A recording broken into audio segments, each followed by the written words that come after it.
Greetings, everybody. How's everyone doing? Well, I hope. It's 2014, it's a new year, it's great, things are just awesome.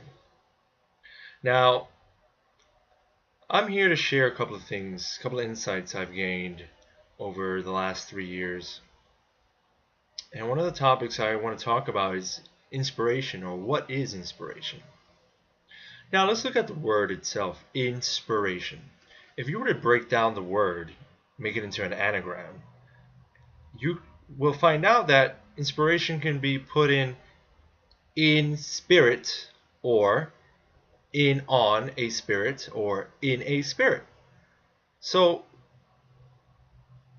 the repetitive pattern here is spirit, meaning inspiration is a spiritual thing in essence, something that's within you. Now, why do people feel uninspired?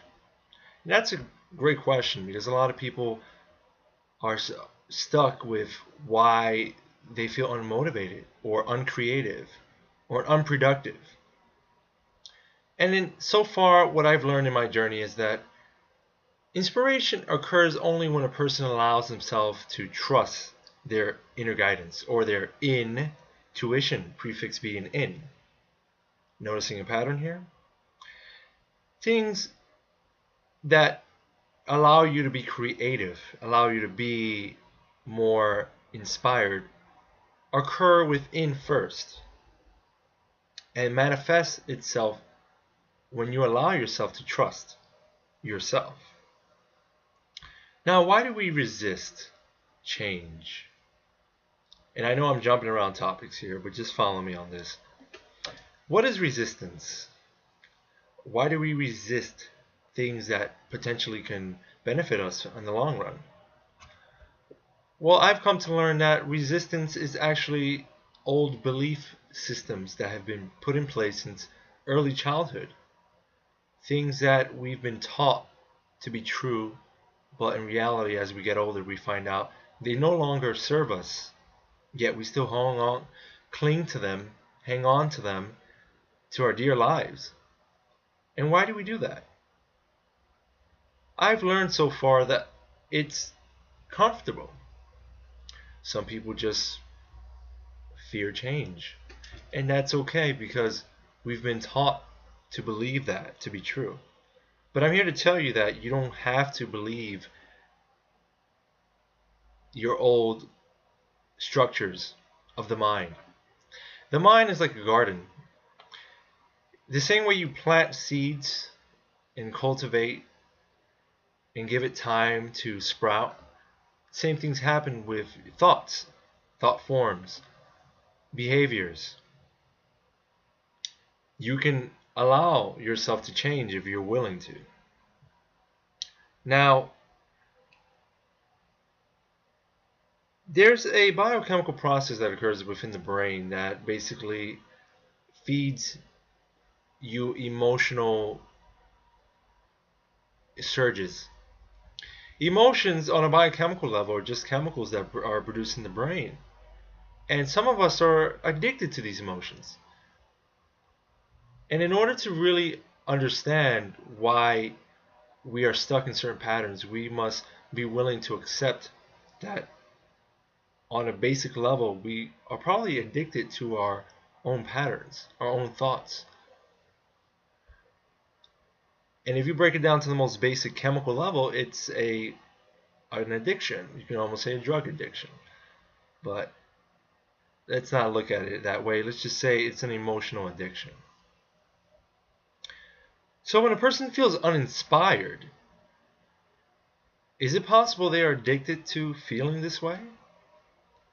Is it something that they have been comfortable doing for so long that anything presented new, anything that might threaten their comfort zone, is viewed with disdain and distrust? And this is where we don't listen to our intuition, because of the systems that have been put in place within our own being. We tend not to allow ourselves to still the mind, quiet ourselves, cut the noise, and allow our inner guidance to come through. But I'm going to tell you, how to break that pattern. And it's very simple. First, it starts with trusting yourself. As children, in my personal opinion, I believe we were pure. We didn't know anything about hate. We had no concept of differences. We were just pure love. I mean, if you look at a group of children playing together, what usually occurs? They're cooperating, they're playing nicely, they're just being friendly. There's no egotistical battle or stereotyping or anything of the like. Because it hasn't been programmed in our mind yet. Yet, as we get older, what tends to happen is we are downloaded with things that are just not true. And as time goes on in the future, we are going to be growing as a species. We are evolving to a more higher form. Now, how do we break down these belief systems?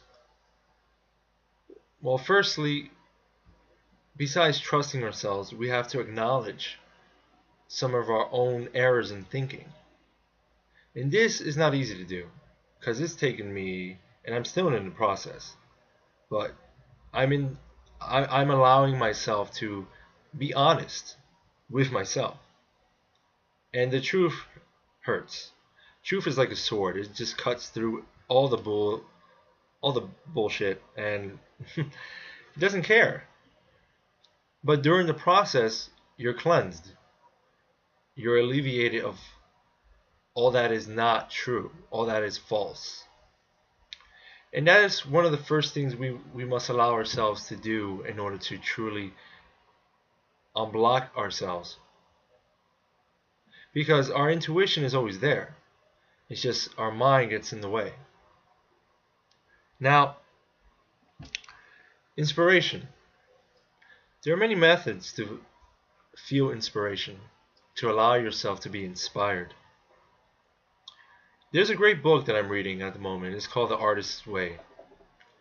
And in that book, it describes certain techniques and tools to allow a person to reestablish their connection with creativity, which can be related to inspiration. We're naturally creative beings. We were meant to create. Hence, the word creator. A creator can be anything. As above, so below. So if we are endowed with creative potential, then in essence, we can create. So how do we create? How do we feel inspired in our lives to move forward, truly be productive, and follow our passions? It all starts with honesty. Allowing yourself to truly let yourself go. Let go of the old patterns, the old beliefs, the old ways of thinking. They might no longer serve you. And again, that's being honest with yourself. And of course, there are phases. We go through the denial. We go through, breaking down emotionally. And then comes the revamping, the restructuring, the repatterning of who we want to be.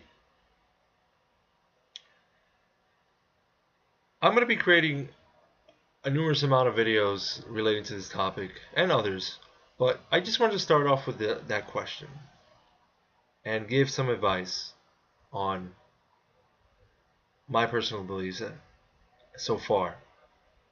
Hope you guys enjoyed this, and this is Max signing out, and I'll see you guys again. Take it easy.